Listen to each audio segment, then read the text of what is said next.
From the AirTech Heating Studios, a Born to Win media production, welcome to the resurrection of Say It Like You See It. The divisional round is over, and we are on to the championship rounds in the NFL. This is Say It Like You See It, week 3 on a Tuesday. I am Trace, the Moose Moustakis, joining you live from Fond du Lac, Wisconsin, in the AirTech Heating Studios. Alongside me, my partner in crime, the baddest man in town, Quinn Mighty Q. We had a wonderful football weekend. A lot of things were exposed this weekend. That's all I'm going to start the show with. There was a lot of people, a lot of things, a lot of coaches exposed. But before we get into it, how are you doing?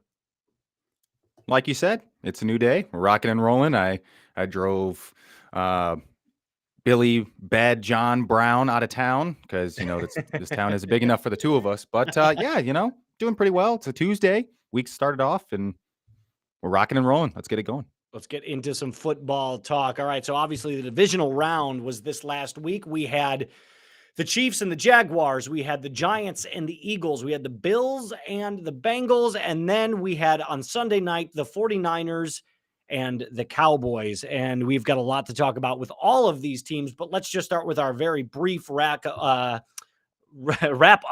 Let me start with the first game on a Saturday. Let's go Chiefs and Jaguars. Quinn, first impression.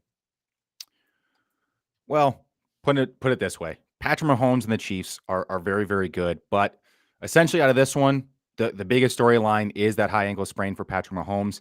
Having had a high ankle sprain before, they linger for a very long time. It is a more pain thing than anything.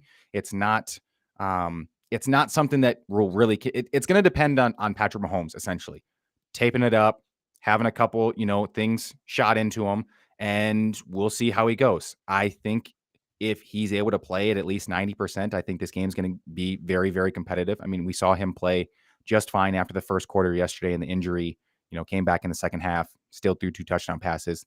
They looked just fine. They still have enough weapons around him. It's not going to be so much about, how well he's going to be moving. I think it's still going to be, at the end of the day, how well their offensive line does, because if their offensive line is able to hold up and it allows him to kind of more or less stand in the pocket and just kind of get the ball out quickly and basically do the same thing that the Bengals essentially did to the Bills in this, in their game. It was just getting the ball out quick. It was getting the ball out of Burrow's hands. And I think that's exactly now the way to beat the Bengals with a banged up Patrick Mahomes. For the Jags, they got there. They're a year ahead of schedule, maybe even 2. Trevor Lawrence is phenomenal. We know how good Trevor Lawrence is. And it's now a situation where, okay, a couple more pieces. This team's going to be just fine. I like them to win the division next year. I think the Jags are in a very good place.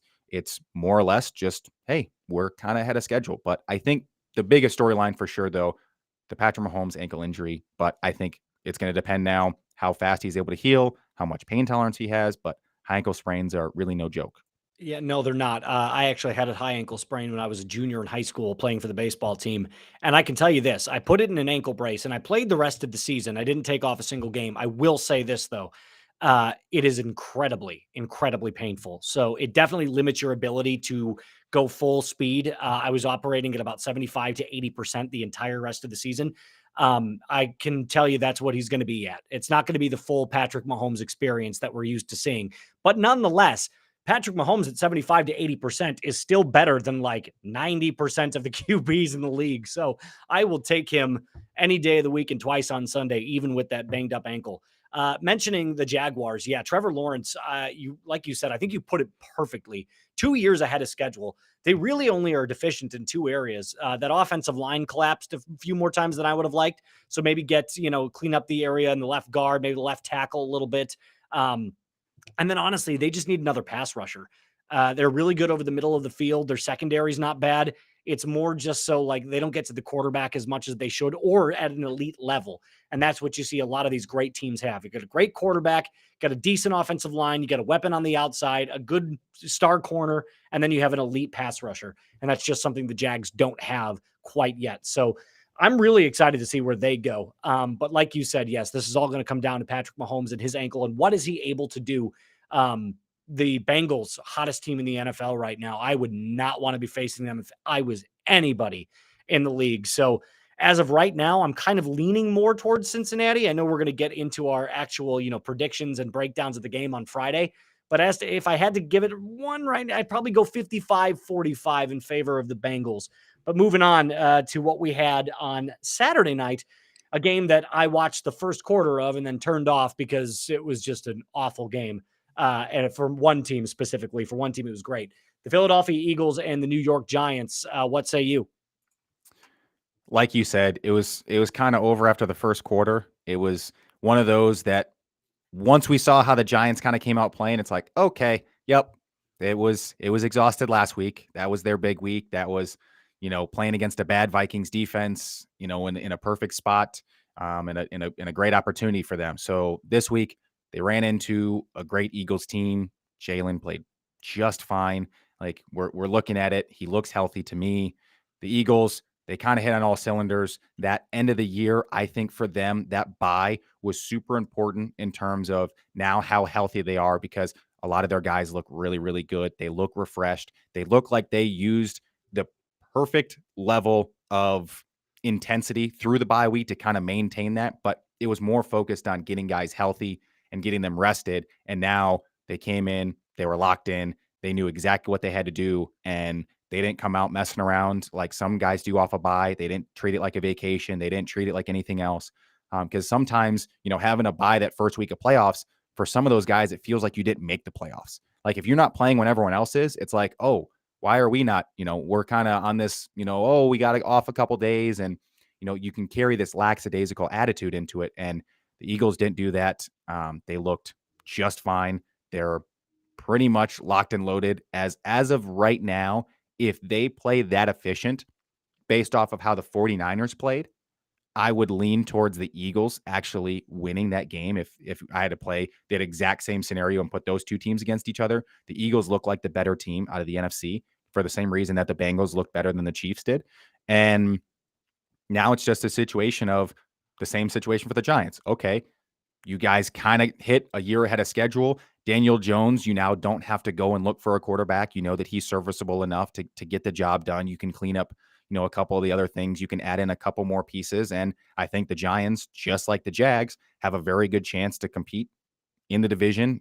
They do have the Eagles in the division. I think the Cowboys are going to have a fallback year next year. So, and the Reds, well, not the Redskins, but the Commanders, we just don't really know on them. It's kind of, they've got a lot of moving pieces. It's a lot of constant noise that goes on for them. So the Giants, by staying competent, they've got a great head coach. They add in a couple pieces. There's no reason that they can't be the ones that win the division next year or be in the exact same spot, compete for the division, wind up, in second or third and have a good record outside of the division, having to play the Eagles twice and Cowboys twice, but you have a good record outside of the division, get yourself a wild card spot, fight for it, make yourself into the playoffs next year, maybe make it the next step forward. But again, missing a few pieces. But for the Eagles, they have to play the exact same game that they played against the Giants. They have to be dominating. It's going to be a super physical and just kind of a juggernaut against juggernaut match. The teams are very evenly matched.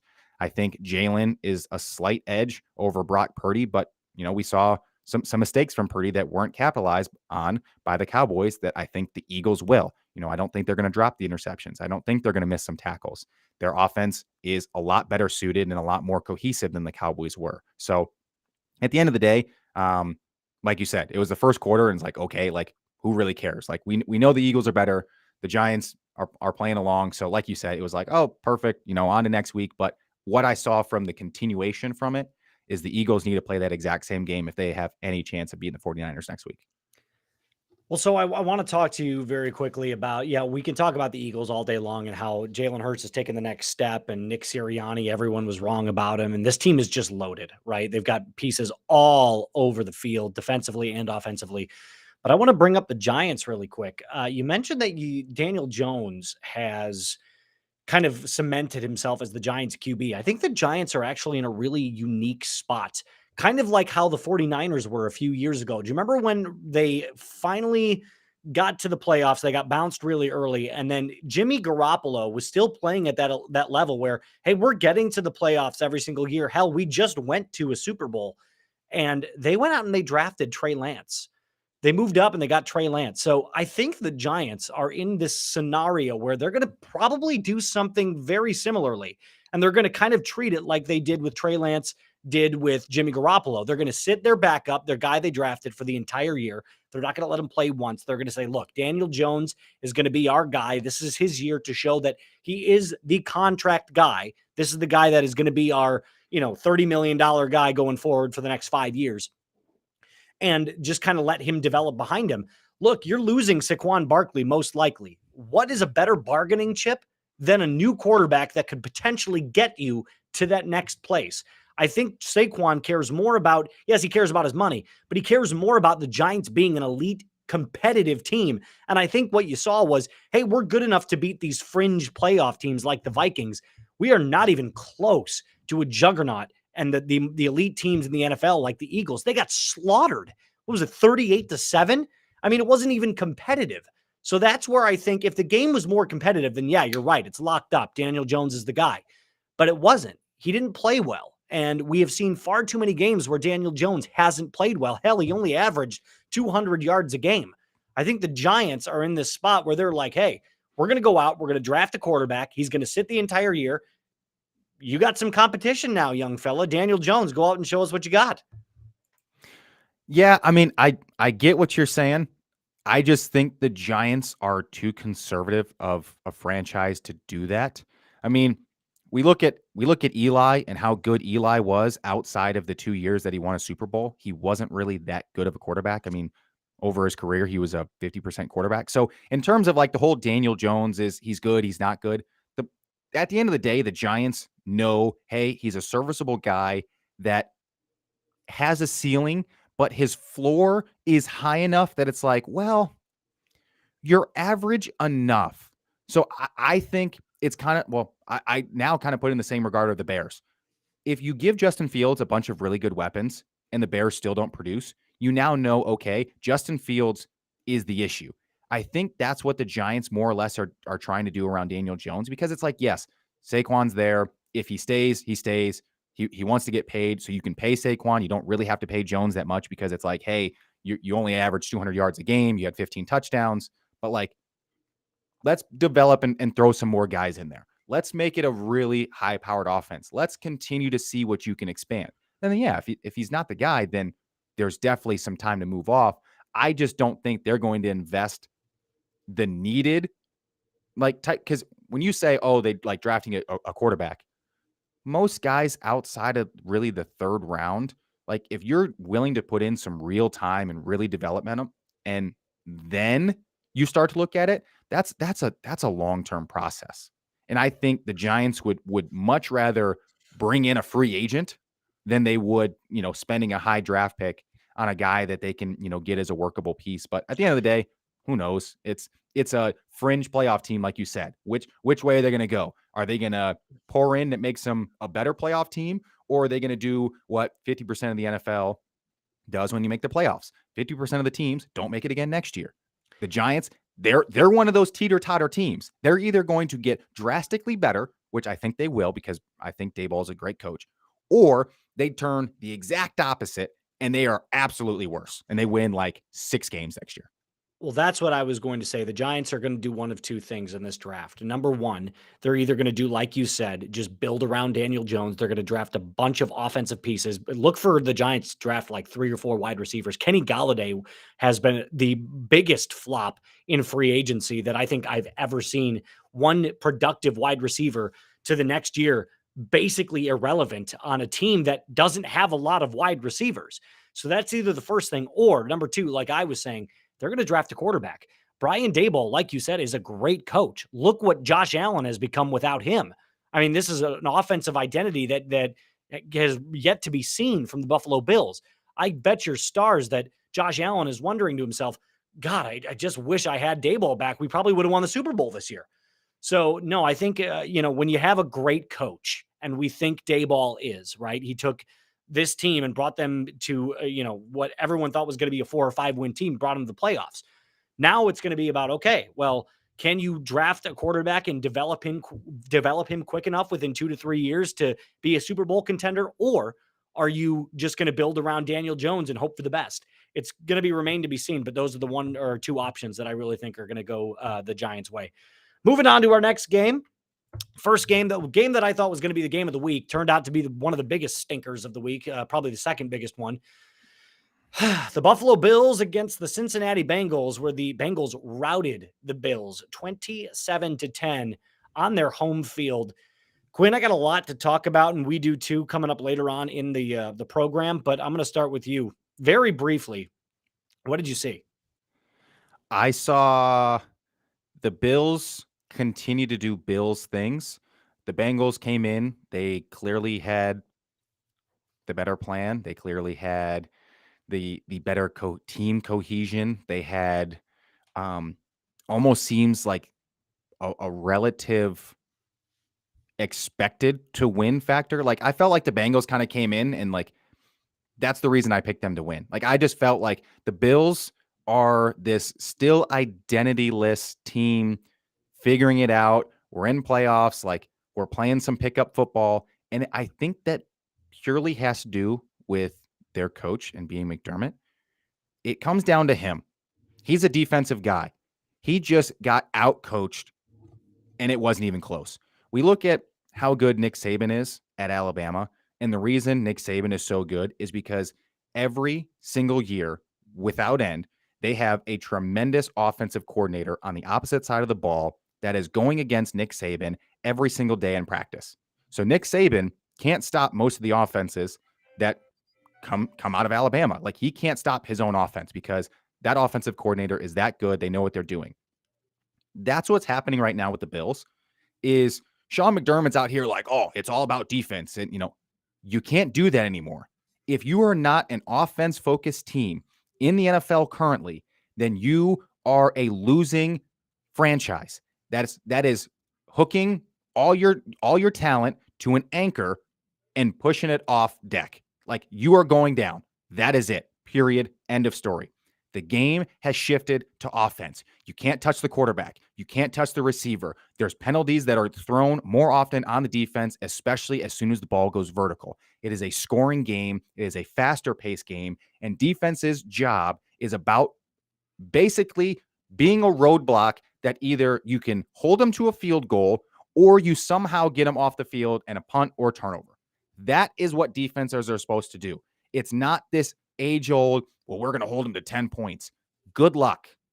Every team that is offense-focused you're seeing how good they are. There's a reason that the 4 teams that are left all have 4 great offensive coaches, all have 4 decent enough quarterbacks, because I'm using Brock Purdy as decent, but like you've got 3 good quarterbacks and then Brock Purdy. And I think Brock Purdy is a very good quarterback because he is the reason that, he elevated bad talent to be good. Now he's around good players, and that's what's happening. But he's got a head coach that is designing plays that all Brock Purdy has to do is look before the play. One motion. They know what coverage they're in. They know if it's man or zone. If it's man, he's looking at this guy because he knows that route or that route is open. So all it depends on, what does one guy do? If he goes left, he throws right. If he goes right, he throws left. That's a simple offense. You can't stop it as a defense. That's what the NFL game is today. And Sean McDermott and the Bills are playing some outdated bullshit game that doesn't exist. You can't send Josh Allen out there and say, hey guys, let's run 4 verticals. Let's play some, backyard pickup football and see if we can go beat these dominant teams on offense with no offensive game plan, with no scheme, with no anything laid out, and hope our defense can keep us in ball games. And Josh Allen is going to turn the ball over. So not only are we going to be behind the 8 ball in the fact that team is going to have more offensive possessions, we're going to have less offensive possessions, and we can't stop them anyways. It's a losing battle. Like the Bills haven't put it together and can't put it together because they don't understand how to build an offense. They got Josh Allen. We're like, well, this is good enough. So it's a pain, but the Bengals, of course they looked better. They looked better on every aspect of the ball because they had better coaching. Like, do they have better players? Maybe. Like, is Burrow better than Allen? Maybe. You can make an argument for it. But like at the end of the day, you go, okay, is it talent or is it like what they actually produce. Who knows? We saw how good the Bengals actually are. You are absolutely 100% correct. Let me start with this. There have only been 3 transcendent defenses that I've ever heard of in my entire life. That would be the 1985 Bears, the 2000 Ravens, and I guess you could technically say the 2014 Legion of Boom and the Seattle Seahawks, but another one that was really, really unbelievable talent-wise was the 2016 Denver Broncos when Peyton Manning won his final Super Bowl. If you remember, Peyton was terrible that year. That offense was kind of anemic. They had Von Miller like in his prime. They had a bunch of studs in the backfield, just an unbelievable team. But other than that, every once in a generation, you will get a defense that is just like that. But for the most part, you're right. You've got these average to slightly above average defenses where all they're asked to do is, hey, hold them to a field goal, keep them to 17 points, and we're going to let our big studs, your Mahomes, your Burrows, your Allens, all of these guys, we're going to let them work. We're going to let them eat. And that is exactly what 2023 football in the NFL is all about. It's all about scoring. You have to be able to score. Every single quarterback left, other than Brock Purdy, is what we consider to be elite. Even Jalen Hurts, I would say maybe not elite yet, but playing at an elite level. He's had an elite season, and you can't argue it. He was in the top 3, top 4 for MVP voting. But with that being said, you're absolutely 100% correct. This Bills team is not a good offense. They're an okay offense with a great quarterback, and that's it. And that's exactly what McDermott has been. Well, hey, we got Josh Allen, so we must be pretty good. Well, yeah, that can work well for you and win you 11 games out of the season because more often than not, Josh Allen's going to be fantastic. But what happens when he's not? What happens when he makes his mistakes? What happens when he gets tired? You can't rely all on your defense. You've got to have a running game that can kind of pick you up. And the Bills have yet to have that in a season and a half? They've had Devin Singletary for 3 seasons. What has that guy done? Nothing. Every play, 2-yard carry, 3-yard carry, 1-yard carry.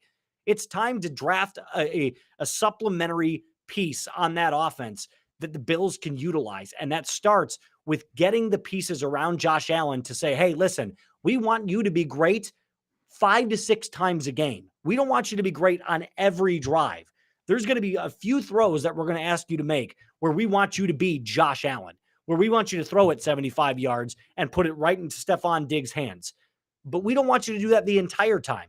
We want you to be the guy that doesn't make the mistakes. And that's exactly what they asked Joe Burrow to do.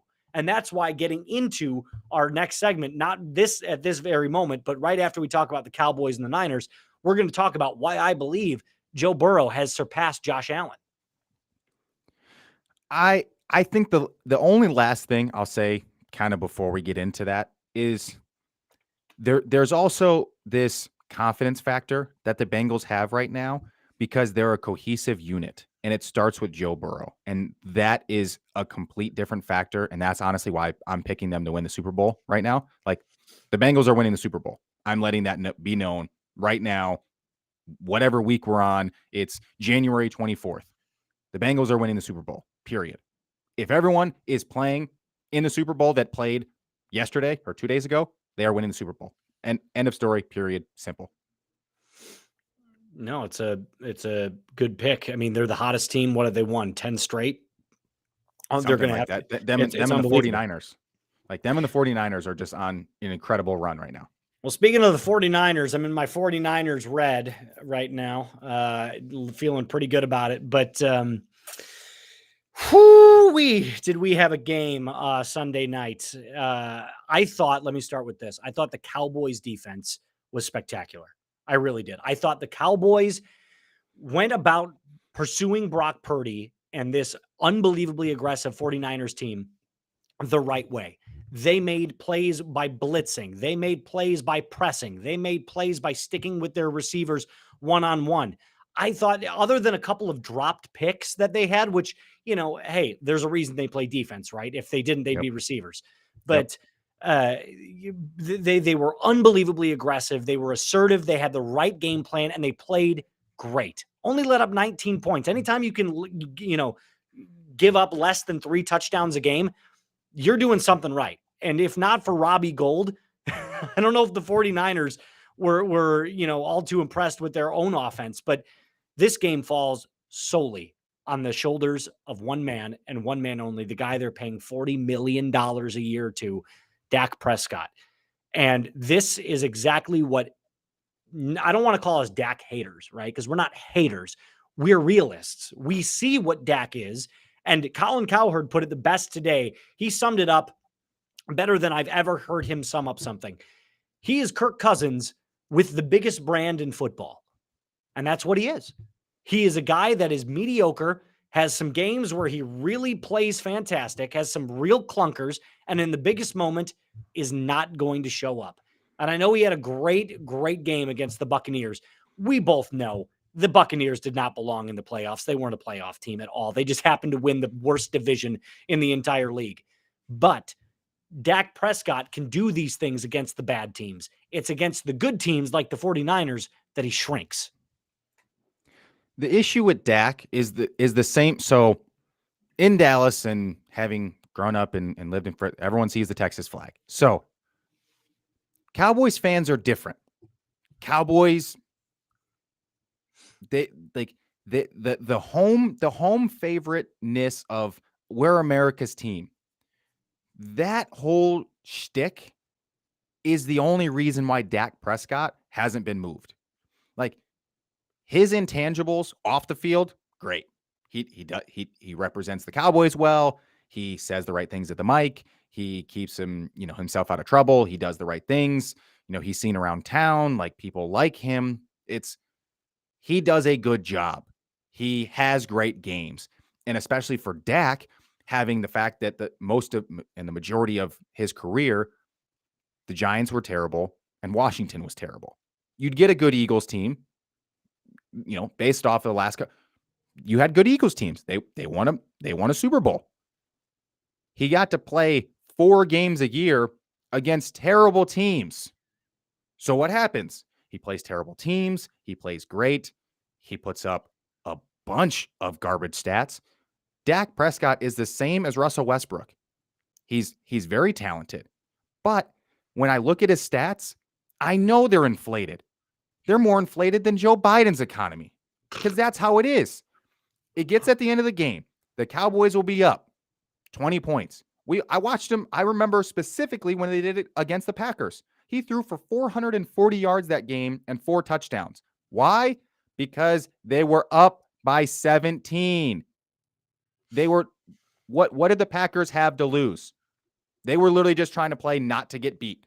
They played cover 4 the entire second half, and Dak threw, I don't know, maybe a ball 12 yards in the air, threw a slant route that ran for 15, threw another slant route, threw another, they did not play well. And that's what the Cowboys are. They play good teams that are in the playoffs. They beat about 50% of them. And most of those times it's because they're playing at home, or they made some great play that wasn't Dak. We saw it in this game. They almost had the kick return. They almost had it. Now, Dak made some issues. Dak has issues. The same goes for Kirk Cousins. It's like, well, the Vikings, they're great. Are they limited because of Kirk Cousins? Are they limited because of their defense? I think the Cowboys, their biggest issue with the Cowboys and everyone playing for the Cowboys, when they actually play for them, it turns into, I want to be the man. When you play for the Cowboys, it's no longer about, we're a great linebacker core. We care about our linebackers, our defensive line. We work as a unit. Our corners work as a unit. Our secondary is all put together. No. It's about me. I'm Diggs. I'm on my island. I'm going to try to make a play because I play for the Cowboys. I'm the biggest brand. It's the star. Every time I try to touch the ball, I'm trying to score. I don't care about anybody else. I care about me. I care about showing off. That's what the Cowboys players play like. You see it with Zeke. You see it sometimes with Dak when it's like, oh, well, I'm going to try to make a difference in this game. And it's like, Dak, that's not what you're supposed to do. You are not a big play guy. You cannot make those types of plays. Make the smart plays, make the check downs, make the mistakes, make them little mistakes. If you do throw an interception, throw it way the hell down the field, 60 yards down the field, so it's like a punt. Don't throw the 3 pick sixes that you threw in the 5 straight games that you had an interception. That's the big issue with Dak. He makes mistakes that don't only compound on themselves, but automatically put the Cowboys always in bad positions. And that's the issue with Dak. He makes mistakes at the wrong time versus like a Kirk Cousins. Kirk Cousins will make a mistake, but he's going to make a mistake early. And then everyone's going to be like, oh, well, we can't trust Kirk anymore. With Dak, it's like, oh, we trust him so much. Like, we know he can play. And it's like, no, he can't play. We've seen his career. He went to Mississippi State. He was a good, not great player. He made it into the NFL. He had all the perfect weapons around him. They played fantastic. And then it was put on his shoulders and they didn't win. That's the end of the story. It's the Cowboys brand is always going to be bigger. That's the only reason why people even gave the Cowboys a chance and give them the juice at all. It's because it's the Cowboys. If you put any other logo on those helmets, no one is saying that this team is a very good team, because they're not. Their offense is average. Their defense is average. That doesn't equate to a Super Bowl contending team. Well, so we've already kind of delved into our first major topic, which is what do you do with Dak? Now, I'm going to give you an analogy that I thought of last night as I was prepping for our show. If I gave you a new car, I said, here's a $40,000 car, and it runs really, really well. When it runs, there's going to be 1 or 2 times a month that it's not going to start. Would you buy it? Probably not. Probably not. Why? Because you need to get from place to place to place effectively. It's going to depend on the day, or it's going to depend on the conditions, or it's going to depend on if there's other cars on the road. No, like, you need something reliable. And that is what Dak has proven he is not. Dak has put up monster numbers in garbage time. And this is why I can't stand people that are like, Dak Prescott, top 10 QB. What has shown you that Dak Prescott is a top 10 QB? You know what you have? I'm going to go back. Let's do this. I actually found this. Dak's last 4 playoff games, right? Those are what we consider to be big moments. That's what makes you elite, right? The ability to get it done in the biggest moments. Let's go through Dak's last 4, shall we? He's what, 2-2 in those games? No. He's 1-3. Averaging 258 yards per game, 7 touchdowns, 3 picks, with a passer rating average of 93.8 out of a possible 158.3. What does that mean? Seems about average. Average, exactly. You know what you could get for that exact same output, but for half the price? You could get a guy that does the exact same thing in Jimmy Garoppolo. Oh, and by the way, they're both hurt all the time, and both of them throw a ton picks. Yeah, I don't know. The problem is Jimmy Garoppolo is a better quarterback than Dak. Well, hold on. I'm talking about pure output. But Jimmy Garoppolo does not make... Jimmy Garoppolo wins way more than Dak. If you let me finish, Jimmy Garoppolo doesn't make those horrendous, bad decision-making plays when it matters. Jimmy Garoppolo wins.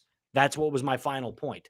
Jimmy Garoppolo is a winner, but in terms of like the entire game, the entire outstretch of the game, if you looked at their numbers, Jimmy Garoppolo throws a lot of picks. Some of them are really, really bad. Dak throws a lot of picks. A lot of them are really, really bad. They both don't throw for a ton of yards. I mean, unless Dak's, fourth quarter, they're down by 17, and then he goes the length of the field, throws for a touchdown, but it doesn't matter. But that's my point, is Dak inflates his numbers. And the first year where we were all like, oh my God, Dak Prescott, was the year that the Cowboys had the number 1 offensive line maybe in the last 15 years, and a Zeke that wasn't completely inept like he is now. So now that the team is on Dak, you're seeing what his problem is. He can't lead this team. Yeah, his rookie year when Romo got hurt and he had to come in, yeah, he got a lot. There was a lot of upside in that team, because people were really talking about how Tony Romo, like, this is his shot, like this team around him, and then he got hurt, and it was just like, well, all right, Dak, you're the man, and came in, played way above his head because he had all the great talent around him. They helped him out. And like you said, when Dak plays well, Dak turns around and hands the ball off a lot. If Dak hands the ball off more than he's asked to throw it, the Cowboys win at an alarming rate. But what happens? The run game doesn't kind of show up. They're, Tony Pollard kind of gets injured. Pollard ended up getting injured. They said, well, now we're really not going to run the ball. And Dak can't do it. When asked everything to be put on him, I think Dak Prescott is a lot closer to Baker Mayfield than people really want to make that out to be. The only difference, No, I don't know. Dak is bigger. That is the only thing. I think at the end of the day, Baker probably gives you more big plays than Dak does. They give you about the same. They give you the same downside. They both turn the ball over. They both make a lot of mistakes. But honestly, Baker Mayfield is a better timing passer. And when he's in rhythm, Baker Mayfield can be a very good quarterback. When he's on script and in rhythm, he's way better than Dak is. Because I've seen Dak on the script. Dak looks very good on the script. But Dak hands the ball. Baker has Dak a better hands the ball off better. Well, Baker throws a better football. His mechanics are better. But I don't think that's quite the exact same because they're two completely polar opposite players. They both don't get the job done. They both make the similar mistakes. They both are only good on a script out of the first half and second half. They both need to hand the ball off and have the perfect team built around them. I think that's a better comparison than the Kirk Cousins thing because I've seen Kirk Cousins. Kirk Cousins just put up a ton of yards. He was basically a top 3 quarterback this past season based off of yards and touchdowns. Like, He got it done. At the end of the day, yes, you have to get, yes, it's a lot of Justin Jefferson and Adam Thielen. You still have to get them the ball. And so for Kirk, he would their offense played good because he definitely played well. I think there are better comparisons than maybe Kirk, but I think that Dak falls into this Jared Goff, Jimmy Garoppolo. That's still too high. No, it's not too high. No one would call Jared Goff other than this season when he was placed around one of the best offensive lines. He made it to a Super Bowl. Jared Goff made it to a Super Bowl. Jared Goff was a first with Sean McVay's coaching. I don't care. He was a first pick. That's the difference. Jared Goff. Baker. Exactly. But Baker is doing Dak-like things. Jared Goff is just fine. Jared Goff won a lot of games with the Rams, but you know what? He didn't win enough big games, so they moved off of him early. Jared Goff was just fine as a quarterback. And he made some mistakes. Just fine? Dak is not just fine. We see it every year with Dak. But when you say about Goff won some big football games with a lot less talent than the Cowboys. Going into Lambeau that last week of the season, that was a huge win for Goff. I'm not talking about this year. You put Dak on the same roster, and that's fine this year. I'm talking about Dak over his career.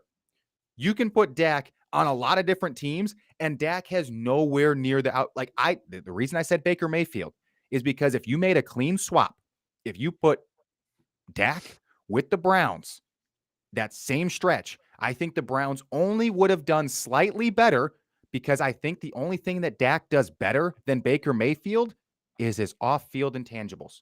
That's the only thing. I think, like you said, Baker throws a better football. They're roughly the same level of athleticism. Baker runs a 4.8. I think Dak runs about a 4.8. Dak is slightly bigger in build, but when it comes down to it, they both need to hand the ball off. They both need a great offensive line. They both need great wide receiver weapons. I can give you a group of 10 guys who are all just like Baker Mayfield. I think Geno Smith just got himself out of that conversation. But there's a lot of guys in that grouping and pool. I think Trey Lance is going to end up in that pool. I think you're going to see Kirk digress, and he's going to end up in that pool. We already seen Zach Wilson at the bottom of that pool. Like, he drowned. He's gone. Yeah. Well, but we could argue, and we're just going to have to agree to disagree. I think I'd much rather have Dak at this point than I would have Baker. But I understand the comparison. We both agree. We just disagree as to where you would place Dak, but we both agree Dak is not a top 15 quarterback. Yes, he's not a top 15 quarterback. All right, moving on to our final topic, something that I really wanted to say for the end because this is important. This is going to cause a lot of heads to spin, especially in the Northeast. I'm just going to say it. I'm just going to go out right out and say it. Joe Burrow is a better quarterback than Josh Allen. And I understand that Josh Allen has the physical tools, right? 6'5". He got the rocket arm. He can move. We have never seen anything quite like Josh Allen before in our entire lives. I mean, you couldn't say Michael Vick because Michael Vick was faster, but Josh Allen is just like it's like Michael Vick ate Michael Vick. I mean, it's just, we've never seen something like Josh Allen before. He is truly one of the only quarterbacks, him and Mahomes, that have no precedent before them. But with that being said, Joe Burrow, and correct me if you think I'm wrong here, Quinn, Joe Burrow is starting to become the new Tom Brady. I mean, the ability to remain calm and deliver wins in the biggest moments and make it look easy. If you remember Brady at the height of his power, we're talking, late 2000s into probably 2016-ish, so that 8-9 year period right there. Brady, when the Patriots were going up against teams that were good, they would slaughter them. I mean, they'd win 28-13. And yeah, you can say, hey, Belichick had a great defensive scheme, which is probably true. But when Brady was at the height of his powers, he was just absolutely torching defenses. It wasn't even close. And that's exactly what you saw on Saturday was, look, this Bengals team is untouchable right now. They went into Buffalo and they made Buffalo question everything. Do we have the right coach? Do we have the right running back? How bad is our offensive line? What's our problem? How come we can't get it done in the playoffs? This is a team, this Bengals team, that quite frequently, like when I watch them play, I think of these are the Super Bowl winning teams that Tom Brady had. I mean, other than these, I mean, like, for example, Tom Brady had Randy Moss. Joe Burrow's got Jamar Chase.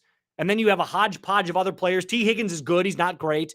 Tyler Boyd is good, but not great. I don't think anybody thinks Hayden Hurst is an elite tight end, but he had himself a game because Joe Burrow puts the ball right here in his lap, basically.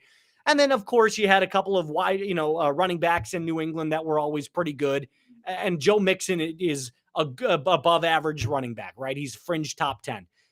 This team is complete in all aspects of the game. And now finally, their offensive line produced, even though they had a multitude of injuries. Joe Burrow just told basically everyone, I don't know why you consider him to be the number 2. I'm the second best to Mahomes. And honestly, if I'm Mahomes right now, I'm nervous. I think let's hold off on the Tom Brady stuff. I think this is, stick with me. I'm gonna kind of cast one out, and I'm gonna reel us all back in on this one. Okay, so if you think back to the early 2010s, who was the NFL's golden boy? Who was the guy that they couldn't stop talking? No, who was the guy they couldn't stop talking about? Who's coming in? He's the fresh new kid. He's going to be, to change the face of the NFL. He's going to be the new guy in the NFL. Who in the early 2000s? In the early 2010s? In the early 2010s, he was a guy that now caused a result with an organization that has been completely spiraling since he left. That team has been on 6, 7 different quarterbacks since he's left. Andrew Luck. It is Andrew Luck. I think Joe Burrow is a lot more Andrew Luck than he is Tom Brady, because when we think about Andrew Luck went like 11-5, 11-5, and like 10-6 with some pretty subpar Colts teams comparatively. Especially in the AFC wise. Well, the year before they drafted Andrew Luck, that was a 1-win team, right? Didn't they go 1-15? I mean, they were terrible. And I think Andrew Luck, with slight more athletic ability, because I think Joe Burrow uses his legs more efficiently than Andrew Luck was able to, especially in the early parts of his career when you started winning. I think that is probably the best comp. He throws a great ball. He's got great confidence. He's super smart. The fact that his dad was a coach is the reason he's very relaxed. He's been around the game for a very long time, and he understands it from each level. Being a quarterback, and you see the really good quarterbacks, it's like everyone wonders why the Wonderlic score always ends up producing like really good quarterbacks for like a long tenure in the NFL have very high Wonderlic scores. And it's like, yes, because it's a very intelligent, rich position. If you learn very effectively, you become a great quarterback. And so Joe Burrow went from the chip on the shoulder, not that great of a quarterback in college, kind of a journeyman, backup, maybe potential fringe starter, then ends up in a great situation with LSU, plays that first season. Hey, this looks really good. It's hot, comes back, boom, arguably the best college football team ever. Without question. It's You top can 5 make for sure. the most solid argument. I wouldn't put him outside the top 3. Like you say top, I wouldn't put him outside top 3. And again, a different argument can be made, but we didn't see that until that last year. And so he took that last year and it's like, okay, he changed. Like there was something there that like, okay, that was a next step. And all it really was, he just played a full season the year before. That's all that changed. Joe Burrow got a chance to actually play football. And they said, okay, let's make some adjustments. Let's run it back again.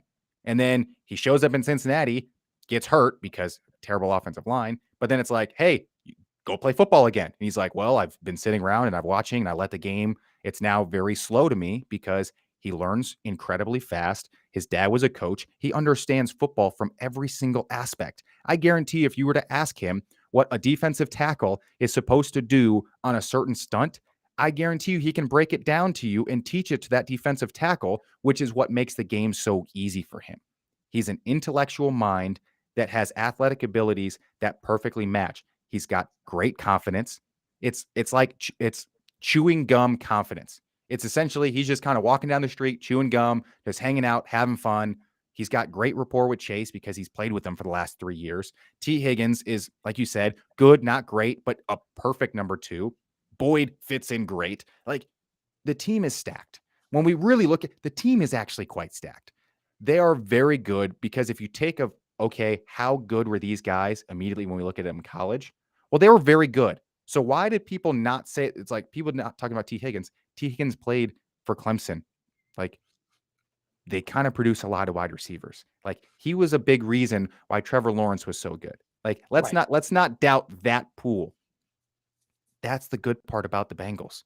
They've got great wide receivers with a perfect quarterback to run that core of young guys who understands the game and is like another coach on the field. But more importantly, Zach Taylor is the man. I got to give it to you. I got to give it to you. Look, this guy when he took over, he had one of the worst situations you could possibly have as a head coach. And that is really no direction, a franchise that has been quite literally all over the map. You know, they have practice facilities that are worse than some college facilities and some high school facilities. People talk. I mean, there's horror stories about how bad the Bengals are a bad run franchise. Horribly. And then here comes Zach Taylor coming in there like, well, I don't have any talent. I've got this hodgepodge of characters in the front office that have no idea what they're doing. Let's go to work. And the first year, there was a lot of growing pains. They were horrible. They were the worst. And then they get Joe Burrow. And then everything just levels out.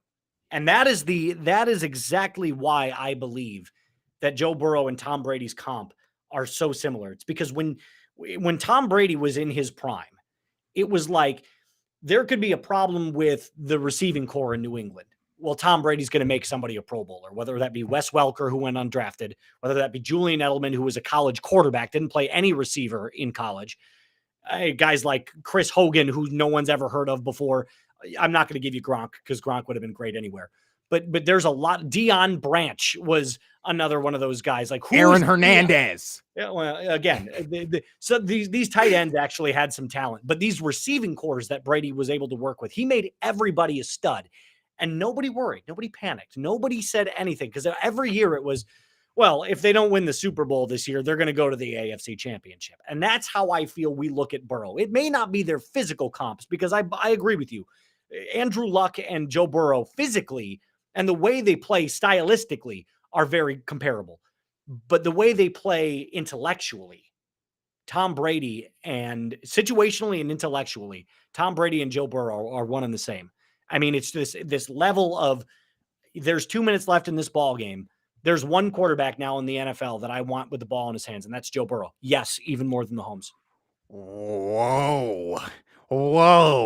Okay, let's tap the brakes on that one. I'm gonna check you. You're getting checked on that one. Remember what we talked about last week in Patrick Mahomesian type plays? Yep. Mahomesian type plays. Not Joe Burrow and like plays, Patrick Mahomesian like plays. Because Patrick Mahomes is the guy who scored with 13 seconds. Patrick Mahomes is the guy who is the true game breaker. Joe Burrow is fantastic. Joe Burrow is a great quarterback. Tom Brady's a great quarterback. Andrew Luck was a great quarterback. Josh Allen is a great quarterback, but they're all not Patrick Mahomes. Let's not adjust and say, okay, Joe Burrow, because he's won a handful of games, that's just fine. Until he starts doing things. Made it to a Super Bowl last year. He didn't win that Super Bowl. Yeah, well, listen. He didn't win that Super Bowl. Patrick Mahomes has made it to 2. He's won 1 and he lost 1. And the one that he lost, he got no help in. And the other reason I made him as a comp to Andrew Luck for Joe Burrow, if he keeps getting hit and pressured, I will give you that. He's going to retire the same way Andrew Luck did. That's the only thing the Bengals need to figure out. Figure out a way to protect him, and we're good. And that's it. I agree with you. I agree with you on that sentiment. This is a team now that you are literally the only thing you need to get better at is your offensive line. If you can lock down Joe Mixon, you've got a running game. And Samaje Perine seems to be a really good complementary back. He's just fine as well. They've always had good, they had what was his Giovanni Bernard for a while was a really, really good complementary back. So there's a lot of great things I love about the Bengals. Their defense is really, really good. And you can't really. You said better than Mahomes. Like, no, but hear me out. Let me ask you a question. And I want your honest opinion on this. Let's say, like you said, Bengals win the Super Bowl this year. Now they both have one. They've both gone to one. Is it finally time to say that Joe Burrow is on the same level? Close. Let me know when Joe Burrow wins 2 MVPs. Okay. Well, listen, the MVPs are going to come. I will tell you. I don't think they are. I think they will. No, I don't think they are, because you know what's crazy about it? You still have a guy, Patrick Mahomes, in the league. You have another guy, Justin Herbert, who can do a lot of the same things. So once he finally gets a coach that can figure it out, you're going to see Herbert playing fantastically well. I think the same goes for Josh Allen. If Josh Allen could ever get an offensive-minded coach to figure it out like Brian Daboll had him, we're not having this conversation. I think we're seeing the absolute best out of Joe Burrow, and it's only going to go downhill from here. Because if they don't win this year, they have to win this year, because they have next year. But next year, there's a lot of new pieces that are coming to the table that I don't know if the Bengals will be able to hold up for the entire season. This right now is the Bengals' best chance, because they're not going to be able to keep all those pieces. So if they can't keep the perfect weapons that actually complement Joe Burrow perfectly well, they can't keep all of them. They can't keep a phenomenal defense put together. Now they're going to have to figure out a way to get the offensive line going. They're not going to be able to play football the same way that they play. That's the issue with the Bengals. You take away you take away Jamar Chase, or you take away, let's say Jamar Chase stays and you take away T. Higgins and Boyd, and you get, some other second choice receivers. I think that changes that dynamic on the team, and the same goes on the defensive side. You can't keep all the pieces. It's a salary cap league. I agree.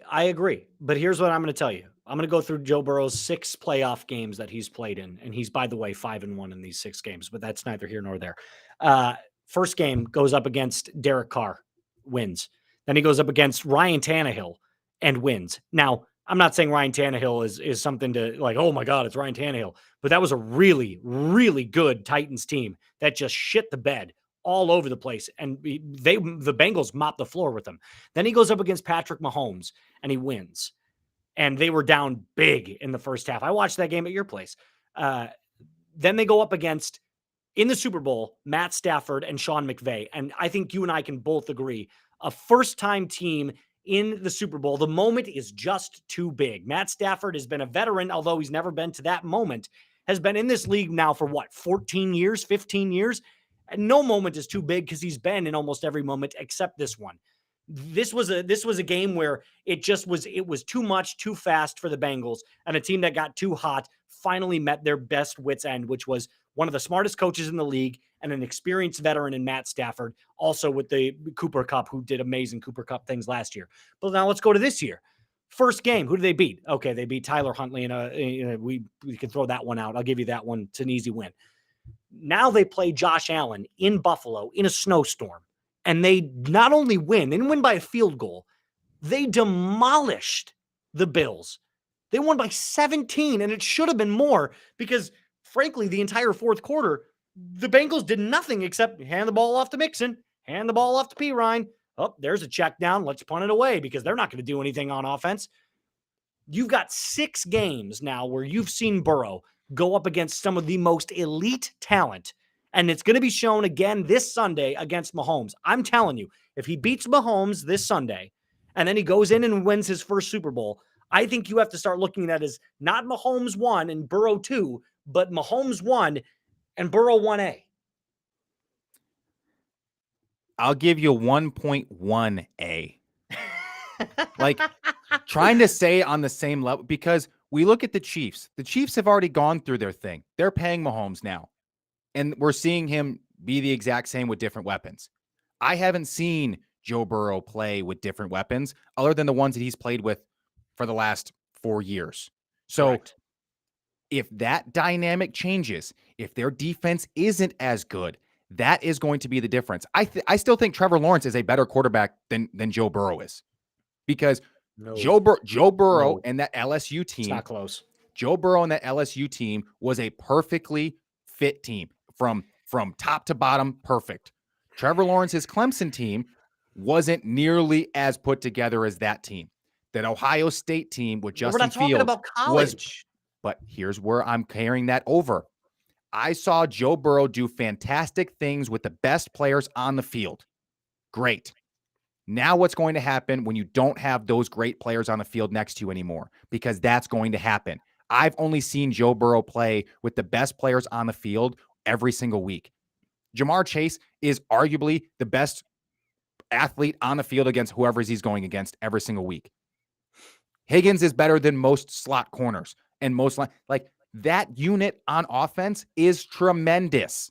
The Jags don't have that same unit. If you put Trevor Lawrence right now in for the Bengals, I think the Bengals do the exact same thing, if not better, because I think Trevor Lawrence has a higher ceiling. I think we've seen Burrow's ceiling. It's how long is it going to last? I don't know. It's exciting to watch, but let's let's not hyperventilate and get too high on everything.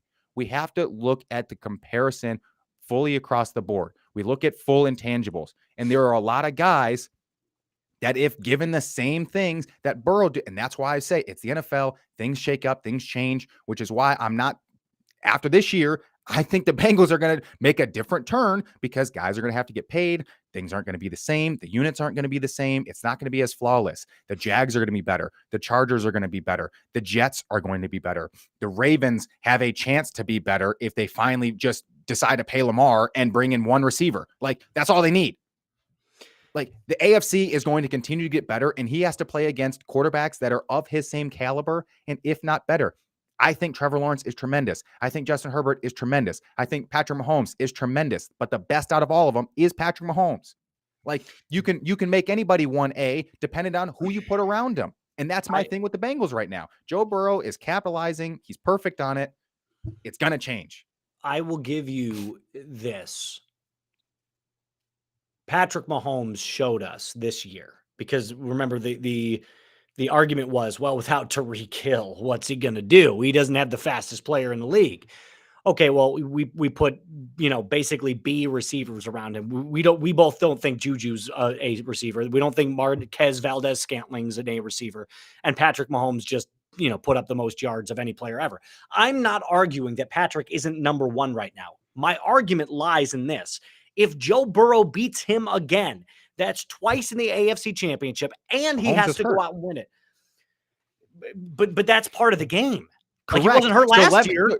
So let me know when last year. Let me know when Joe Burrow. How many straight AFC Championship games has Mahomes made it to? 5. 5? He's made it to 5 straight. 5. Yes. So you mean to tell me he's made it to 5 straight AFC Championship games, and you want to crown Burrow as being in the same caliber when he makes it to his second?